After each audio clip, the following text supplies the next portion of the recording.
everybody. Welcome to the start of a new week here on Concrete Jungle, a New York baseball podcast, here on FingerLakes1.com. I am Paul Russo, joined as always by Kyle Evans. Kyle, quite a weekend.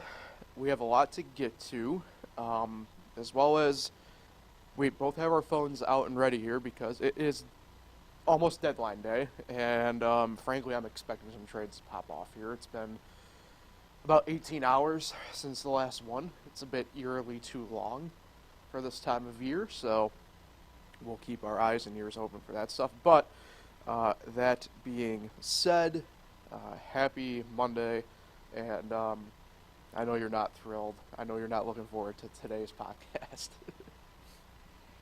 Yeah, I don't know. I mean, to me, this trade deadline, usually I look forward to it, not just from a Yankee standpoint, but in general. But now a lot of names are coming off the market, and it's just like, now, like, are we going to get that many trades leading up to that hour, 6 o'clock tomorrow night? And yeah, the Yankees just, I mean, yeah, they played a first-place team, but just the same things over and over again that we've talked about since like, June. Yeah. So. Yeah, we have stuff to get to, obviously, with the Yankees and the Mets, the red-hot Rochester Red Wings, some team history for Luke Voit. So, a lot to get to today. But first, I have to thank a couple of our sponsors, including DeSanto Propane. DeSanto Propane, 4 generations strong, as a trustworthy family-owned business with unmatched customer service. Go online at DeSantoPropane.com for more information, or call them toll-free at 1-800-752-4574 today. Since 1937, the difference has been DeSanto Propane and Dewey's Tavern. Dewey's Tavern is within walking distance from downtown Central Falls, just across the Bridge Street Bridge. Play quick draw, lottery, and 19 televisions for all your sporting events. Great food for lunch or dinner, bocce, darts, and pool leagues. You can check them out online at Dewey'sThirdWard.com. So, let's jump on in. We'll start with the Yankees here, Kyle. Get the pain out of the way for you here early. Drop the series in Baltimore.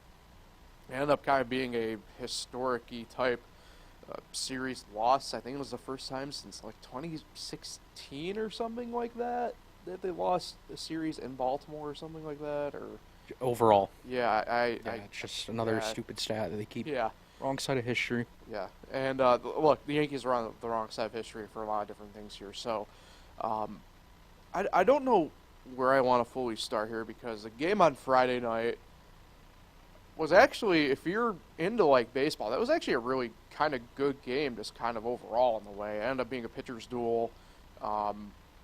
Garrett Cole looked really good, and then unfortunately Tommy Kahnle, who has been pretty good overall, but a couple missteps here recently, and one of them being Anthony Santander Friday night with the walk-off. Fast forward to Saturday, offense looked really good. Everything kind of clicked really well, too, for the team. Sunday, yesterday, was just an absolute mess, and maybe it's kind of start there, because that's where I think a lot of the headlines kind of come from here. And I don't know if I want to start with the offense or start with Luis Severino. Let's start with Severino. I think we can go there first. Just miserable. I'll leave the one stat for you because you brought it to my attention fully.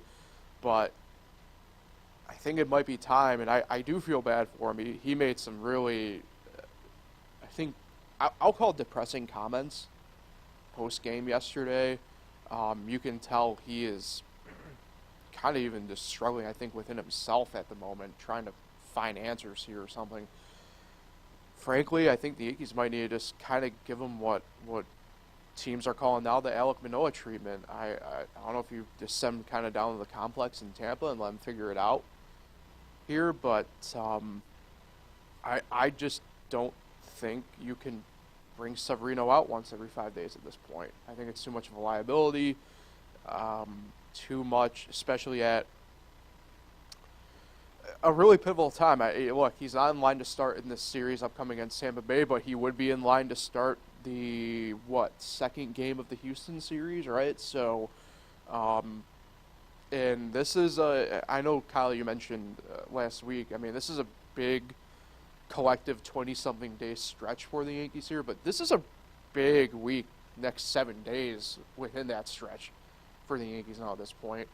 3 games against Tampa, 4 against Houston. Yeah, I mean, it's really do or die.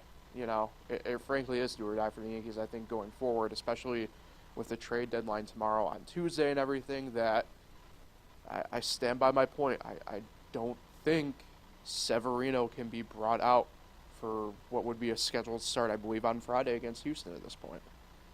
Yeah, so 3 times this month, he has allowed 7 or more runs in a start. He has a 7.59 ERA right now through 12 starts, the highest ever by a Yankee. That right there says it all.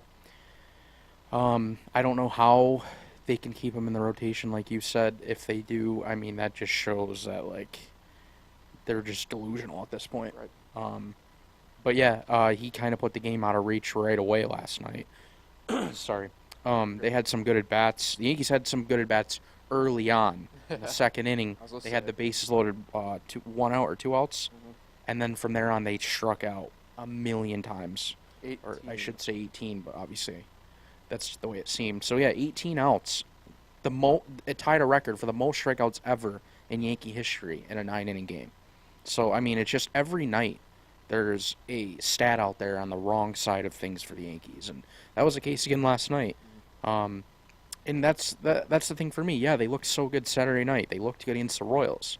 But I don't know how fans can get happy over a weekend against a bad team or a game against the Orioles like that when we know all year they can't continue to build on it. That's just how it's been the last 2 months. Well, and I think it's more an indication, at least in that sense, of the past 200 games. I can't remember if it was going into yesterday or after yesterday. I can't remember exactly when I saw the tweet. Yeah, it was after. 101 and 99, literally, look, for all matters and intents and purposes, right? 500. Yep. The past 200 games. And that obviously goes from this year to all of last year to a little bit of 21. But you can't, at this point, in my mind, I still expect them to at least be contending for the wild card at this point, kind of going forward in a way. But, like, you can't expect them to be within that hunt if they're going to be striking out 18 times like they did yesterday or something like that. And just, frankly, being inconsistent, I guess, at the dish. And this is where I want to talk about that Boone quote a little bit from post-game yesterday, but and I get, cool, fine, first 2 innings, I'll allow you good at-bats overall maybe, but this has been a team now, frankly, at this point, that it feels like they just kind of leave guys on base, and it's like, well, you know, whatever. And I don't want to dismiss the Lawson firing, going back to something really quick with that, but something appears to be more institutional with this lineup than just Dylan Lawson being fired at this point. And maybe that's the case too with pitching in a way, right? Is you know, I'm not saying fire Matt Blake or anything like that, but like it makes me wonder in the hypothetical sense, if they were to fire Matt Blake, would anything change? And I just kind of feel like maybe not. You know what I mean? I think this might be just more of an institutional thing for the Yankees at this point more than anything else. Yeah, and of course, you know, they had such a good night Saturday night, but what was the difference in that game? Well, the Yankees hit 3 home runs. All these losses recently, they're not homering at all. Until Saturday night, they had not homered in 3 consecutive games. And what has been, by the way, ironically enough, one of the tougher parks now all of a sudden to hit a home run. Yep. So it just seems like just everything's off all the time. They'll get a good win mixed in here and there, but they never really build off from it. They're 3.5 out of a playoff spot right now. It could be worse if it wasn't for the Blue Jays losing yesterday. Yeah. So yeah, I mean, I don't know I don't really know what they're gonna do in the next 29 hours. I just saw a report recently from Andy Martino saying that if they get a call on one of their players, they could just, you know, trade him away, like a Ron Marinaccio. I don't really know what bat you can get now. There's no top name bat out there, no lefty really out there that would really make a difference. So I really don't know. I'm very interested to see what Cashman does. Yeah, we'll touch on that in a second because I do want to spend a couple minutes on a couple other topics quick. Anthony Rizzo got the platinum sombrero strikeout-wise yesterday, 0 for 5, 5 Ks. But again, go back. I can't remember the exact day or the weekend. I want to say it was Saturday when I saw the stat, but really since he had what they aren't calling it an injury, obviously. That's not what the Yankees do, but he tweaked his neck back in May against the Padres. He just has not been the same. And it does make me wonder at this point, what do you do with him in a way? And obviously you can't, at this point, retroactive a 10-day IL thing back to 2 months ago, or a month and a half ago. But is it worth sticking him on the 10-day IL just to give him a break or something? Like, I don't know. But he simply is not playing the same that he played at the start of the year. He was, frankly, the Yankees' best hitter the first month, and really since, like I said, the neck tweak with Tatis and everything against the Padres back in May, he isn't the same player.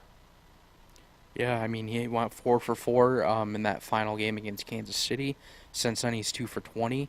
And here's the updated stats as of this morning. Among 137 qualified hitters, he ranks dead last in average at 168, 129th in on-base percentage at 272, last in slugging, and last in OPS. I mean, this is a guy that is known to be a really good hitter and has never struggled this bad throughout his career. And, I mean, I like you said, I don't know what they can do. Right now, he's hurting the team, honestly. Yeah, his defense is good, but, I mean, they're getting no production from him. And Saturday was, the first time we've seen, Judge go off again in the lineup, and first time in 2 months. But I'm wondering if this continues, teams can just pitch around Judge. Yeah. I'd rather face Rizzo right now. Right. Or Stanton. Stanton, has had a couple good games, but he's not consistent. So if that keeps happening, just because Judge is back, I mean, he had 3 walks Friday night, and they didn't score a run because they were pitching around him. Right. So I'm wondering if that's going to be, if Rizzo just doesn't start hitting, that's going to be the case. Yeah, and I mean, or Boone needs to move Rizzo back yeah. so that doesn't happen.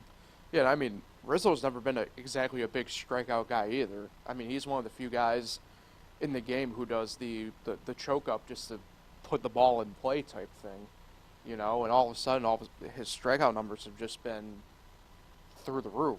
Not just yesterday, right? Yesterday, I think, is just kind of maybe what I hope to be that sign for the organization to be like, something clearly is up here outside of what's normally going on with him at this point. But, I mean, if a guy who has never been a strikeout guy has been struggling and you can trace it back clearly to a certain event, something's got to be going on. Just my thoughts. Speaking of Judge, did want to spend a second on this as well. Clearly, it sounds like you were impressed with his comeback at least. Obviously, like you said, probably the Orioles pitching around him a little bit, but he looked like he was moving good and everything. Looked pretty good when he was swinging. I mean, I can't say I have any, I'd say, doubts about where he is probably moving forward at this point. Yeah, his at-bats were very good. Looked like a guy that didn't even miss any time, the way I saw it. But obviously, I don't know if you were paying attention to Twitter last night, but the big thing was Judge not playing in all 3 games. And I do agree with that. Where the team is right now, you need every game you can get. And not at least DHing Judge last night makes no sense to me, considering he was available as a pinch hitter and a defensive replacement. Yeah. He was literally had his batting gloves on the top step of the dugout ready to hit. But he can't DH. He can't go to the plate 4 times. Right. I don't get this organization. Like, yeah, you're going to need to give him a rest here and there. But right now, this is a 3rd day of a 13 straight stretch. Give him an off day maybe later on in the stretch against, I think they have Miami coming up after Houston. Yeah. Mm-hmm. Give him a day off in Miami. And he's DHing. He's not running around on his foot. Right. I think I can understand the day off if we're talking about the Yankees being at a different spot, but I am with you. And look, Judge even said, like, he's prepared to play through the pain this year at this point because he knows it's just not going to go away at this point. And, man, at the very least, you got to pinch him at some point last night. I didn't understand that at the very least. I'm with you in the overall sense, but at least in the game, once you made that decision, I why didn't you at least plug him in to see if he could spark something at some point? Whether it be early or later, I think. I mean, look, the Yankees were able to somehow chase Dean Kremer out in the 5th inning. He didn't get a decision in that game, right? And for what it's worth, at the point that they ran Dean out, it was, 9-2, I think it was?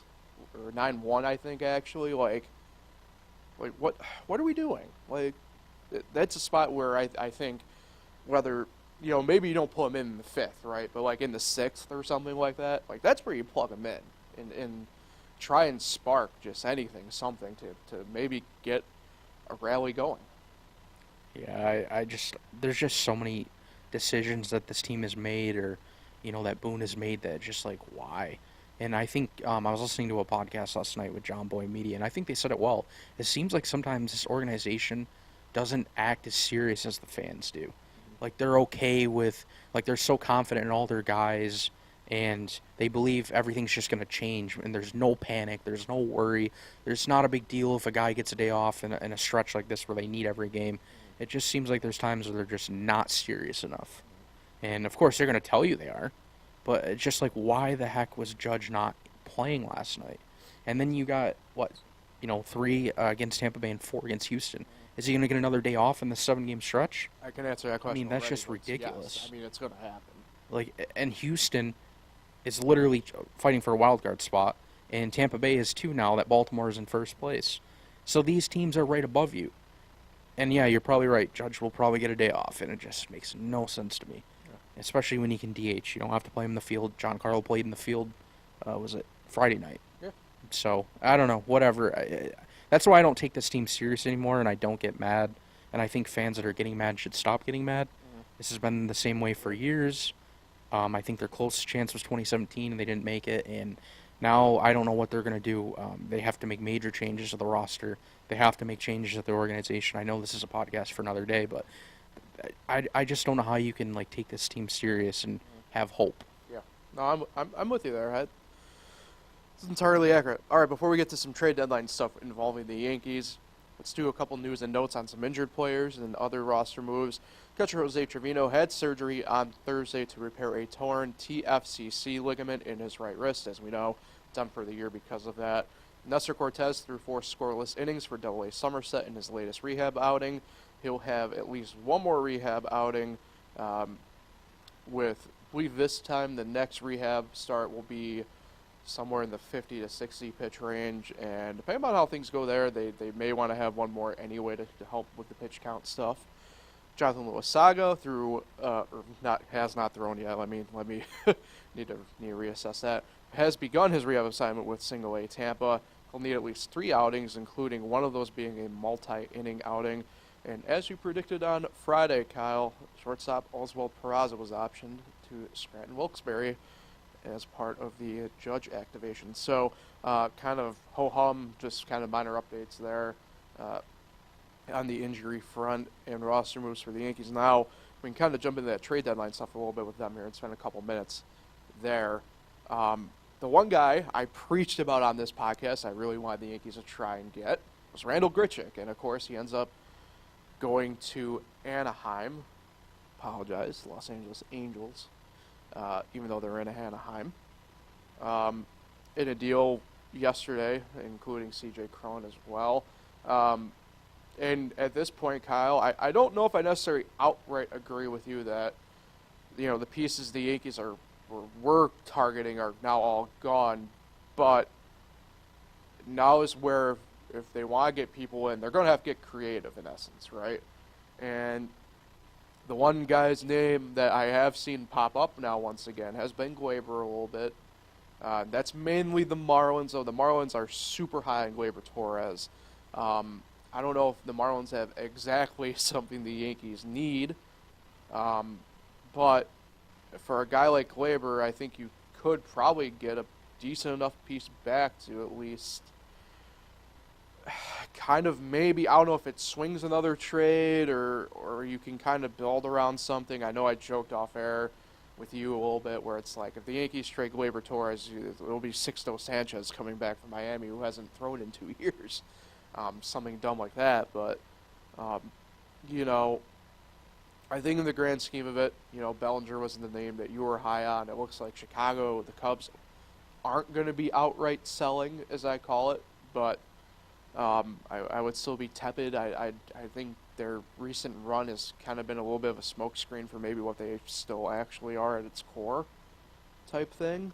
Have you seen anything yourself about the latest rumors or anything like that, speculation about who the Yankees at this point could feasibly go after? Well, NJ.com actually said what the Yankees are asking for the Marlins, and it's Edward Cabrera and Braxton Garrett plus 2 prospects. For Gleyber? Yeah, so their asking price is very high. Yeah. And yeah, I don't think the Marlins are going to do the deal. But that's one thing I've seen, and that was actually reported yesterday. Oh, I didn't see that.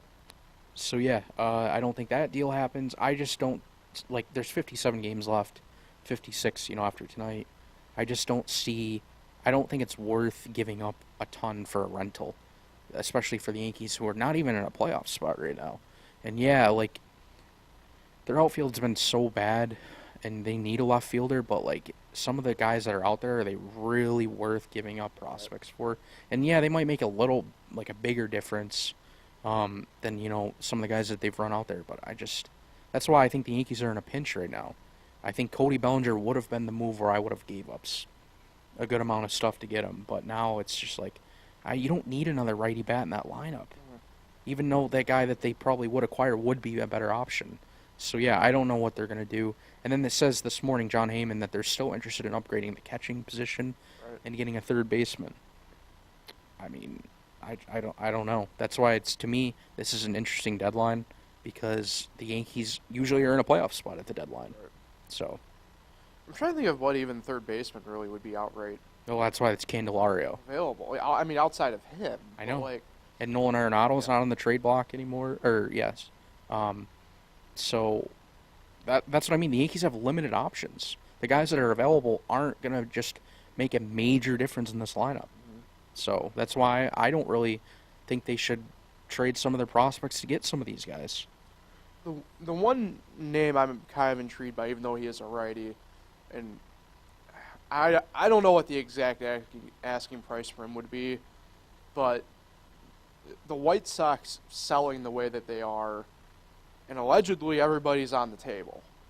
But Luis Robert perks the ears for me a little bit, possibly. I don't know if it does the same for you. I know he's a righty bat, but I mean, if push came to shove, I don't think I would say no if the price was right on Luis Robert. I don't see the Yankees doing that though, right? I mean, I if anything, I could see them. I don't even know. Do they pursue a guy the Rockies are clearly in sell mode? Is Elias Diaz who the Yankees is that gonna be who they hang their hat on or something like that? That's where I think it probably will fall. The one guy that I thought was interesting, obviously it's probably going to cost more than, a Lane Thomas and stuff like that, but I see that the Mariners are listening in on Teoscar Hernandez. Really? And Paul Sewald and Ty France. That's according to Bob Nightingale. Huh. They're just listening. Obviously, it doesn't, not 100% they're going to move him, but right. I'm wondering what it would take. I think he would be a guy that I would trade for, even though he's a righty bat. But there's not a lot of options out there. And Juan Soto, everyone wants him still. I would love to have him, but Padres aren't going to trade him. I'm a Teoscar guy too, to be honest. Though overall, yeah, he can hit. Teoscar, he can play. That one intrigues me. Now that apparently. And then maybe they do a package for Paul Sewald too. Yeah. So 2, and then they trade up. Give a good package to the Mariners, and maybe they would do it.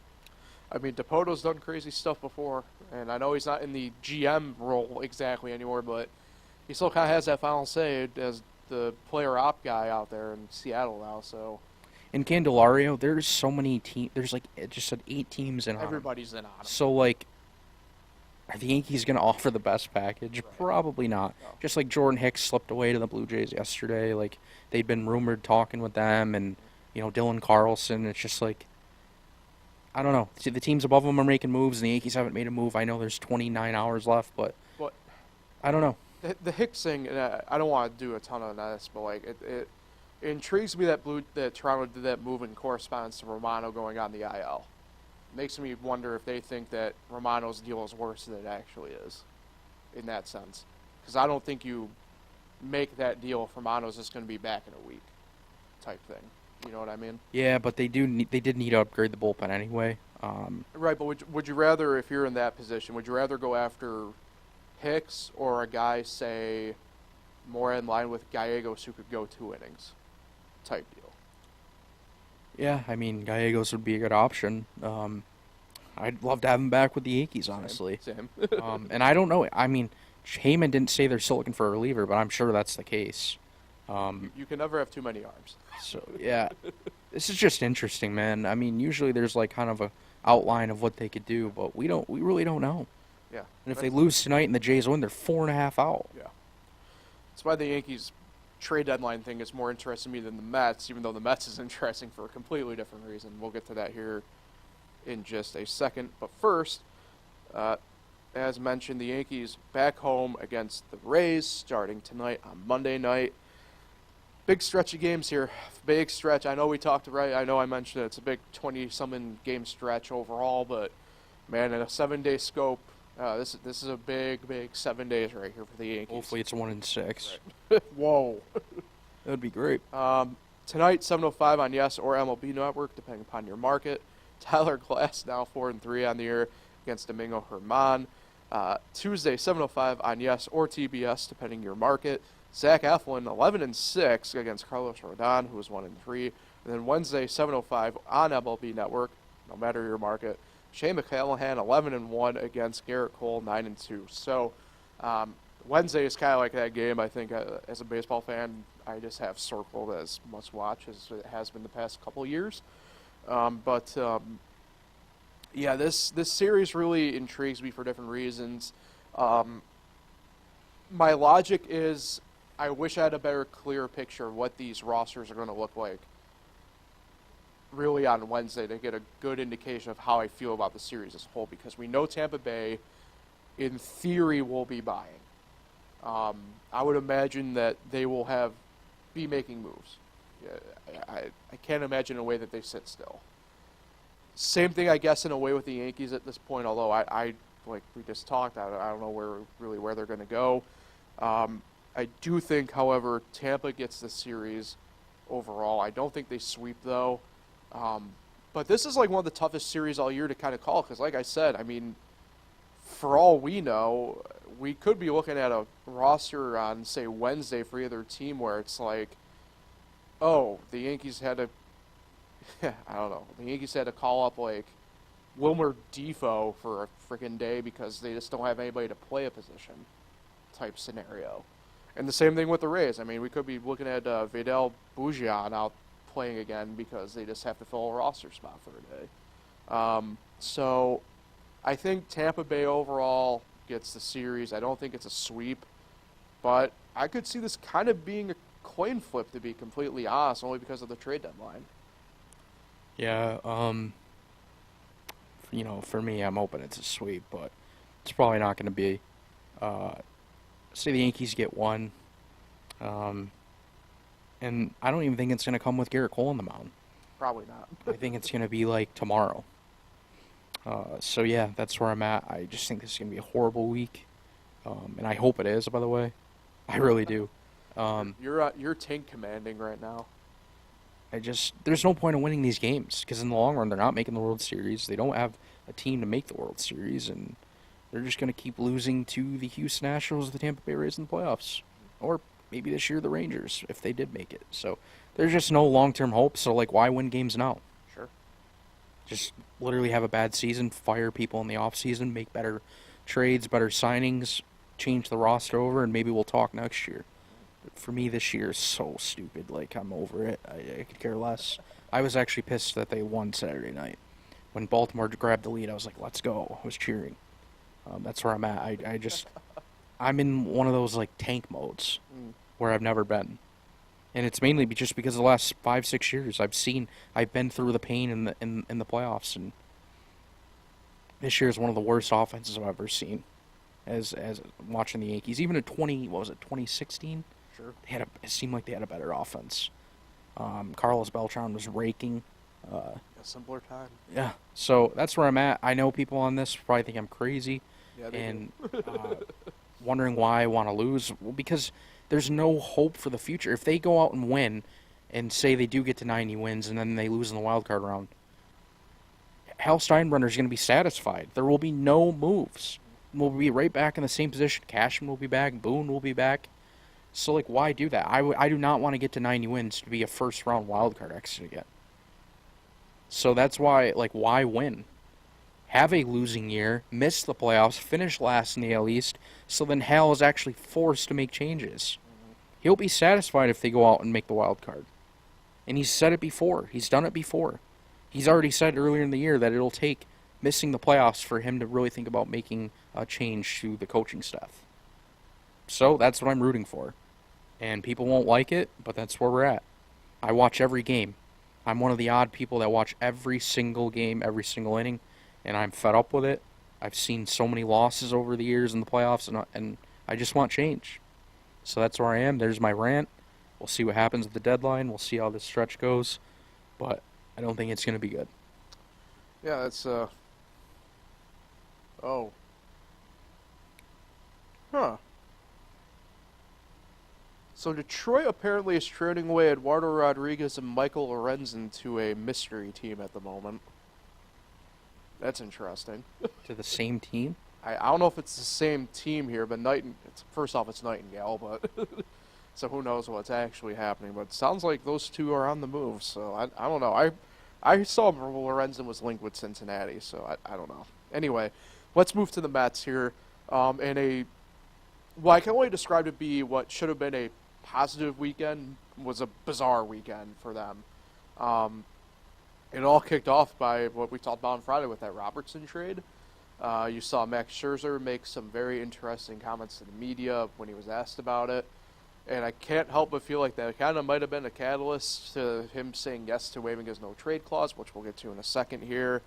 But the Mets get a series win over the Nationals, what they had to do type thing. Frankly, at that point, kind of everything else got kind of clouded by the trade deadline and trade talks and highlighted by the Scherzer deal. So I guess let's just kind of begin maybe if you feel the same way about that in a way, because like I said, I think what should have been a positive weekend of discussion for the Mets because they just handled the business like they should have for a change this year gets clouded by this deal that on Saturday was funny to just kind of keep an eye on because all of a sudden it was going to happen, then not happen, and then it kind of just finally got across the finish line. Yeah, I think Verlander would be insane not to leave. Mm-hmm. I don't know what direction the Mets are really heading. I mean, Verlander would be one of several more moves to come. I think definitely by tomorrow night, Tommy Pham and Mark Canha will be somewhere. And yeah, this team has just been a major disappointment. Moves are happening that we never would even guess to happen before the season started. So, and then, I mean, it seems like they're listening on a lot of guys at this point, because why not? So, yeah, I don't think Verlander will end up going anywhere, because now, like, a team like Houston, I guess, is out of it. Their GM yesterday said that they're out of the starting pitching market. They want to add relievers and maybe a bat. So, that whole story's kind of dead now, him returning to Houston. I don't know where he would end up. Obviously, there's several teams looking for pitching, but how much is he going to cost? So, yeah, I do think Verlander would make a mistake, though, if he did stay. But we'll see how it kind of goes the rest of the way. I'm sure right now, I mean, there's already probably tons of teams calling, and maybe a team like the Cincinnati Reds. Mm-hmm. Well, it's funny you mentioned the Verlander thing, obviously, with Houston, because just a minute ago, Heyman tweeted, many teams showing interest in Verlander. Astros are one of those teams, but with no prospects in the top 100, they have that hurdle to kind of clear with the Mets anyway, if that were the case. It's interesting. Obviously, there's nothing to really do with it. I'm surprised Houston isn't more in on trying to get another starting pitcher. They, in my mind, kind of need it, but here nor there. That's so weird that he would report that. Here's the tweet. Yeah. Yesterday, Astros GM, right now we're not in the market for a starter, but if something becomes available that makes sense, we may jump on it. Okay. Yeah. So there's a quote. Right. Yeah, I don't know. Yeah, Verlander I think is going to be gone. He seems pretty open at this point to wanting to win, and kind of in that win now / near future type thing, aka within his contract. And it's pretty apparent he probably doesn't feel that, and probably shouldn't feel that at the moment with the way everything went this weekend with the Mets, with the Robertson trade, and then is this the part where we kind of jump into Billy Epler's comments from yesterday, where he's not calling it a rebuild or anything like that, and not selling, but what is it then? Because you trade away your closer, you trade away your either 1A or 1B pitcher in your rotation at this point. I don't know. Like, what is his mindset right now with that? And it's pretty apparent, right? He pissed off the clubhouse by trading away Robertson. It's pretty apparent that the Mets players, for whatever reason, chose this last week to kind of give a damn, in a sense. But it's pretty apparent that they thought they could still put up some kind of a fight. And for kind of there being no reason from the front office for making the trade in the moment like they did, it certainly had a ripple effect. And like I said, I think it was probably a big catalyst in Scherzer waiving his no-trade clause to go to the Rangers. Yeah, there's both teams in New York have two GMs in my mind that are absolute morons. I'll say that now. I don't know what the hell Billy Epler is talking about. Brian Cashman, of course, we all know what's been going on with him the last few years and his decision-making with the roster. I do think there's a serious chance that Billy Epler is out after the end of the year. Just the way he's talking, the moves he's made, I don't know. I think he could be out by the end of the year. But we'll see. That's another discussion, obviously, for later. But yeah, I really do think Verlander should, accept a trade somewhere else.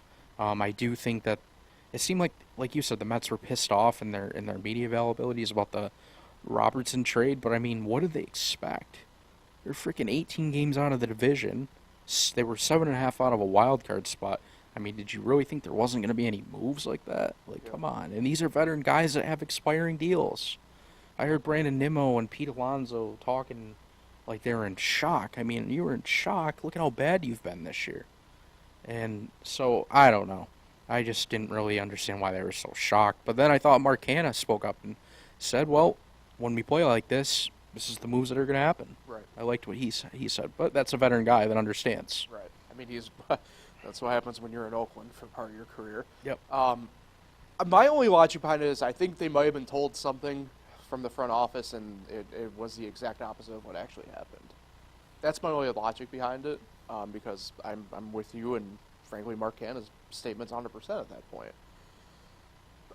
Let's table the rest of this in a moment here when we get to the rest of the trade deadline talk with the Mets. Lindor, though, kind of heating up at the right time, maybe. I don't know if I don't know if he gets traded or anything like that, but I ended up having a pretty good weekend, and a guy who frankly probably needed it for the Mets. Again, kind of mentioned him kind of sporadically this year, I guess, in podcasts. This hasn't been a super good year for him. He's had his moments of greatness this year, but overall probably not where he needs to be. But through the weekend, maybe this is the spot where he kind of figures it out a little bit. And like I said, I don't think the Mets necessarily trade him, but I mean, who knows? Crazier things have happened. Hopefully it's a catalyst for maybe the rest of the team in a way, right? I mean, Alonso's kind of stuck in that trench he's been in now for the past month or so, where it's very boom or bust for him. And, the young guns, I think, kind of need a little bit of that, veteran guy who can lead them. And to me, a guy like Lindor could be that guy who's, he's still on the younger end of things. And clearly can I think be a voice of reason maybe in this clubhouse here, kind of get out of the deadline a little bit and kind of figure out whatever that next step is for the Mets. And I think Lindor can be that voice at this point. Yeah, another 20-plus homer season. You know, he hit his 21st, was it yesterday, I think? Yeah, so he had a really good weekend. It seems like he has been hitting more over the last few weeks here. Don't know why all of a sudden he's being more consistent, but for whatever reason he is. Yeah, I don't know where this organization's going with a lot of their players. I mean, Pete Alonso, you know, hasn't even been extended yet. Is he going to be extended? Is he going to be on his way out? You know, so many unknowns right now with this team, mainly because, I mean, nobody expected the season to end up like this. So they have a lot of questions, you know, now and even going into the off season. So, yeah, just two, what I would say, miserable teams in New York right now. Yeah. Yeah, it's going to be an interesting, obviously, day here. So let's kind of get into just a couple news and notes here on some players, and then we'll jump into the rest of the trade deadline talk here for the Mets. Starting Marte, planning on traveling with the Mets to Kansas City. He's no longer dealing with the waves of migraines. His partner did have a baby girl last week, so congratulations to them.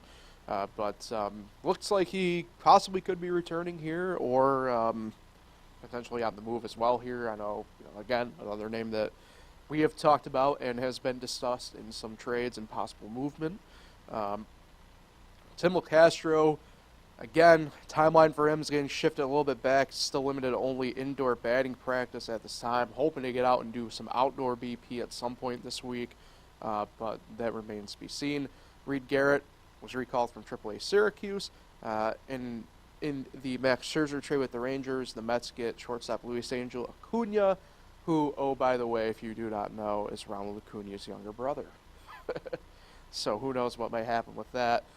Vinny Natoli was recalled from AAA Syracuse, kind of filling the pitching gap right now for the Max Scherzer slot.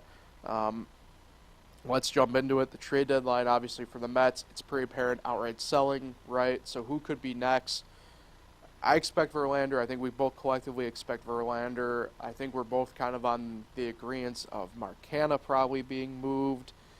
Who else in your mind could possibly be moved? I kind of mentioned Marte, but I don't know if teams are going to jump at him only because of the IL and migraine stuff still right now with him. I don't expect any of the young guys, obviously, to be moved. If a team really needs a catcher, do you think somebody jumps on Omar Narvaez? I could see it. But I definitely think overall the Mets are obviously in sell mode, and I would expect more movements from the Mets going out rather than bringing something in.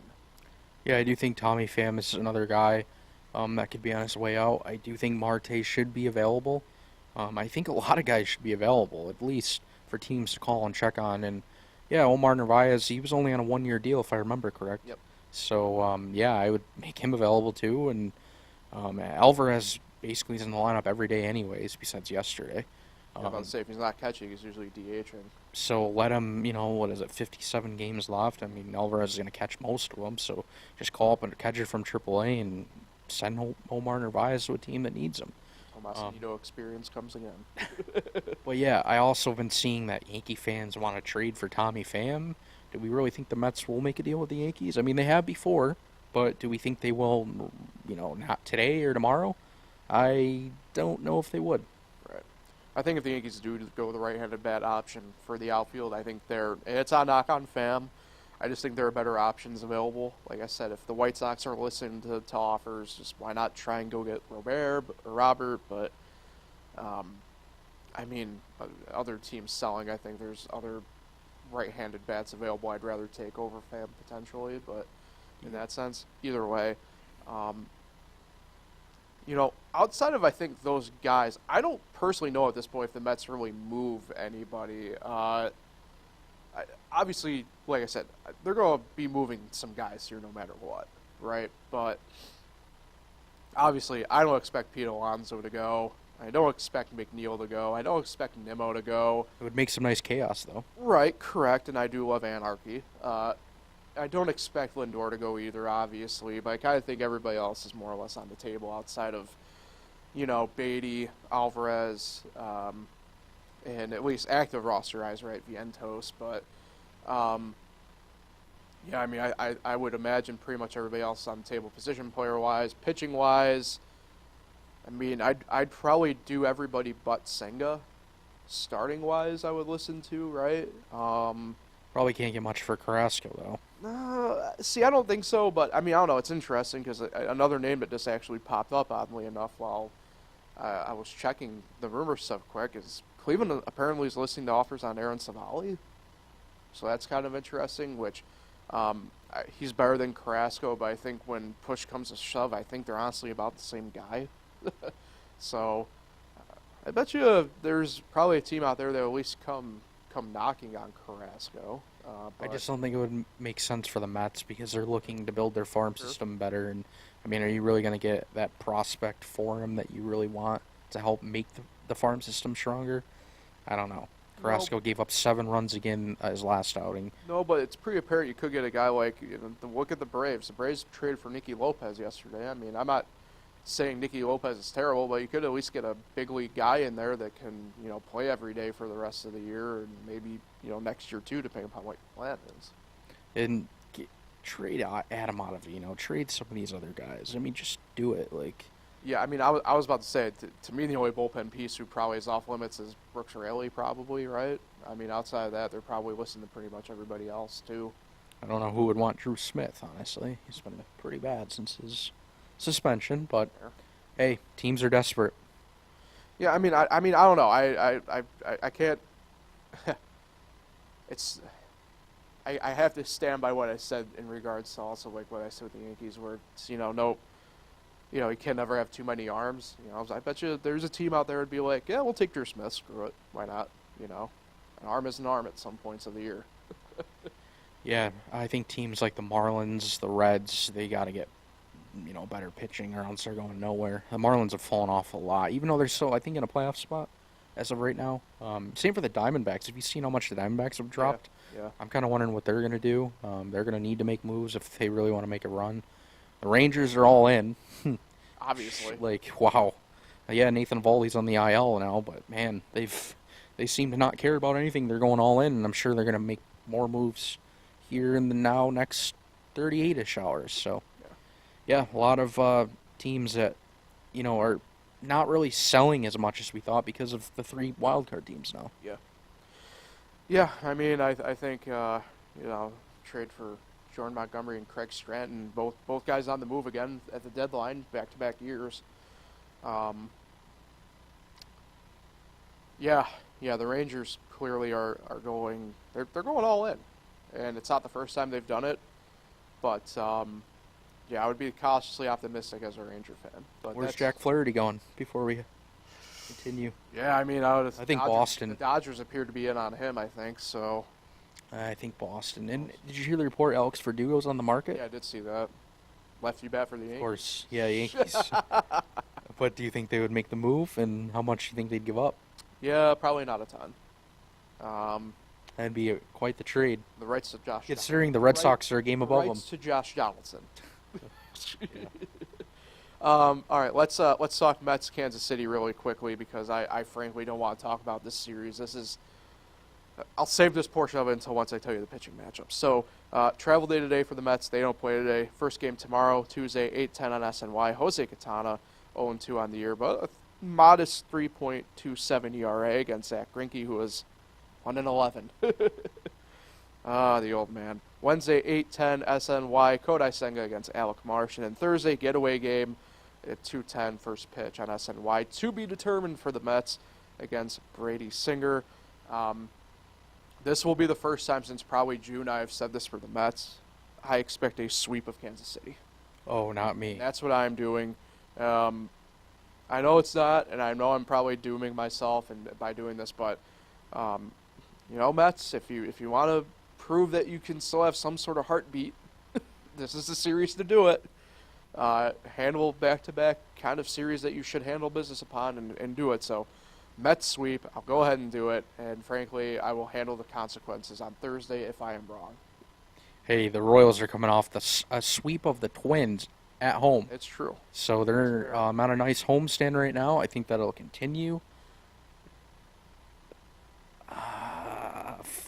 Royals 2 of 3. Wow. I don't know how the hell. Overall, you're saying the Mets have no shot. I don't know how the hell the Royals are gonna do it, but they're gonna do it. I mean, they did it against Minnesota. I don't know if you saw, what was it, Bobby Witt Jr. walk-off grand slam. Yep. That was Saturday night. Kyle Isbell as well. Yep. So I don't know. The Mets, they've done stuff like this before, get embarrassed. So True. It's true. All right. So speaking of the Mets, let's travel on up to Syracuse and the AAA fun teams of the Rochester Red Wings and Syracuse Mets. Rochester red hot, take 4 of 6 against the Who Sox. They stay on the road, though, this week down in Scranton, Wilkes-Barre. Really, the only thing to note, Amos Wilmingham was called back up to Washington. They lose him. For the Syracuse Mets, split with Lehigh Valley. They're back home this week against the Who Sox. But for them, a little bit of history. And you got to remember, for people who may not know this, Syracuse is one of the oldest professional baseball teams in America, period. They date back to pretty much the dawn of professional baseball in America. But for the first time, and this type of stuff is only, I think, being able to be tracked back to like 1961 or so, but Luke Voigt has become the first Syracuse player to homer in 6 straight games. And that's just a feat that is tough to do, period. And Luke Voigt, friend of the podcast, as we enjoy saying, obviously, but former Yankee, right? Home run leader of the MLB in 2020, but a guy that, we both enjoy seeing do well. I mean, he's a hard-working dude for the most part, and a guy who trying to find his way back to the big leagues somehow here, and certainly could probably see himself back on a big league roster at the end of the week, potentially, depending upon what happens, but certainly had a week with the Mets, and something, like I said, for one of the oldest teams in professional baseball to be their first to do something is quite the accomplishment to have on your resume. yeah, and he didn't even really get a chance for a 7th straight. I saw Saturday night he got walked 3 times. Yeah. So it seemed like they were probably pitching around him, giving him the Aaron Judge treatment. Which, fair. So yeah, hell of a streak though. I hope he does get back to the big leagues. I really like him as a player. It sucks it hasn't worked out the last few years with all the other teams he's been on. But yeah, after the deadline, I think there might be a roster spot for him. Yeah. Just a quick note too here. Rochester now tied for 6th in the International League. Syracuse moved up the spot to 18th solely. Congratulations. And also congratulations to the aforementioned on last Friday, if you listened to Friday's podcast. Talked a little bit about the basement-dwelling Charlotte Knights. Well, they got some wins? Good news, they were able to get 1 win over the weekend. Oh, God. They moved to 4-22. Jeez. In the second half. Miserable for them. But good news, Trace Thompson will join them anyway, so that might become a running gag on here. We'll update everybody on the Charlotte Knights as well at this point. That's bad, though. 4-22 in the last 26 games. That's not even Oakland, I think, has done that this year. I wonder what the issue really is for them. Is it the pitching? Is it the offense? I don't know. You be the AAA team for the White Sox this year, and you tell me about how My good guess might be going. It's probably the pitching. It seems like a lot of teams usually are losing games because of pitching. Yeah. Bullpen, Yeah. late game, blowing games. Yeah, that's fair. You're probably right. So we'll be back Thursday at our usual time of 1 p.m. at this point, usual day as well. So big stuff. I guess I'll end on this question, Kyle. Prediction for the trade deadline, chaotic or calm? Yeah, I was just going to say, let's make a prediction. I'm going to say how many trades each team is going to make from now until we come back. I say the Yankees make 1. Okay. I'm not going to name or predict what. And I say the Mets make 3. Okay. I'm with you. I think the Mets do make 3 as well, but I think the Yankees make 2. So, not to Price is Right you or anything like that, but I think that's the case. And you want to know what?